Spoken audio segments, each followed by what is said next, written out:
Alappuzha Bharanikkavu block വോട്ടെണ്ണൽ കേന്ദ്രമായ Charummood Parayamkulam saint Joseph സ്കൂളിൽ കൌണ്ടിംഗിനുള്ള ക്രമീകരണങ്ങൾ പൂർത്തിയായി. താമരക്കുളം, വള്ളികുന്നം, പാലമേൽ, നൂറനാട്, ചുനക്കര, ഭരണിക്കാവ് ഗ്രാമപഞ്ചായത്തുകളിലെ വോട്ടെണ്ണലാണ് ഇവിടെ നടക്കുന്നത്. ചാരുമൂട് പറയംകുളത്തുള്ള saint Joseph's convent English medium സ്കൂളിലാണ് കൌണ്ടിങ്ങിനുള്ള ക്രമീകരണങ്ങൾ പൂർത്തിയായത്.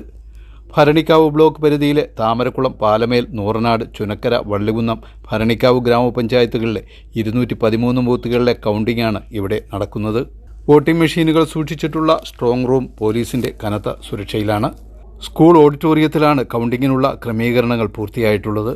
ഭരണിക്കാവ് പഞ്ചായത്തിന് 6, ചുനക്കര 4, നൂറനാട് 5, പാലമേൽ 6, താമരക്കുളം 5, വള്ളികുന്നം 5 ക്രമത്തിൽ 31 കൗണ്ടറുകളാണ് കൌണ്ടിങ്ങിനായി ക്രമീകരിച്ചിട്ടുള്ളത്. ഇവിടെ ഒരേ സമയം 31 ബൂത്തുകളിൽ വോട്ടെണ്ണൽ നടക്കും. ശനിയാഴ്ച രാവിലെ 8 മുതൽ വോട്ടെണ്ണൽ ആരംഭിക്കും. മൊത്തം 213 ബൂത്തുകളാണ് ഭരണിക്കാവ് ബ്ലോക്ക് പഞ്ചായത്തിൽ നിലവിലുള്ളത്. നമ്മുടെ ആലപ്പുഴ ജില്ലയിലെ 12 ബ്ലോക്കുകളിൽ ഏറ്റവും വലിപ്പമേറിയ ബ്ലോക്ക് ഭരണിക്കാവ് ബ്ലോക്ക് പഞ്ചായത്താണ്. അപ്പോൾ 213 ബ്ലോക്കുകളിലായിട്ട് 6 പഞ്ചായത്തുകളാണ്. 6 പഞ്ചായത്തുകളുടെ ടോട്ടൽ ബൂത്തുകളെ നമ്മൾ 8ആയിട്ട് ഡിവൈഡ് ചെയ്ത് മൊത്തം 31 കൗണ്ടറുകളാണ് ഇവിടെ ഏർപ്പെടുത്തിയിട്ടുള്ളത്. കൗണ്ടർ ഡ്യൂട്ടിക്കായിട്ട് നമ്മൾ 375 ജീവനക്കാരെ ചുമതലപ്പെടുത്തിയിട്ടുണ്ട്. ഒരു കൗണ്ടറിൽ ഒരു സൂപ്പർവൈസറും 2 അസിസ്റ്റൻറ്റുമാരുമാണുള്ളത്. കൂടാതെ സുരക്ഷയ്ക്കായിട്ട് പോലീസ് ഉദ്യോഗസ്ഥരും 150-അടുത്തോളം പോലീസ് ഉദ്യോഗസ്ഥരുണ്ട്.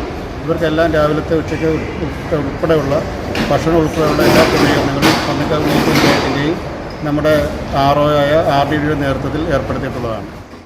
ആദ്യം പോസ്റ്റൽ വോട്ടുകളാവും എണ്ണുക. ഓരോ കൗണ്ടറിലും ഒരു സൂപ്പർവൈസറും 2 അസിസ്റ്റന്റുമാരും ഉണ്ടാകും. പോലീസ് ഉദ്യോഗസ്ഥർ കൂടാതെ 375ഓളം ഉദ്യോഗസ്ഥരാണ് കൗണ്ടിംഗ് സ്റ്റേഷനിൽ ഉണ്ടാവുക. വരണാധികാരി, ഹയർ സെക്കൻഡറി വകുപ്പ്, Chengannur regional deputy director K. Sudha, ഉപവരണാധികാരി, ഭരണിക്കാവ് BDO CV അജയകുമാർ എന്നിവർ വോട്ടെണ്ണലിന് നേതൃത്വം നൽകും. News bureau, Charummood.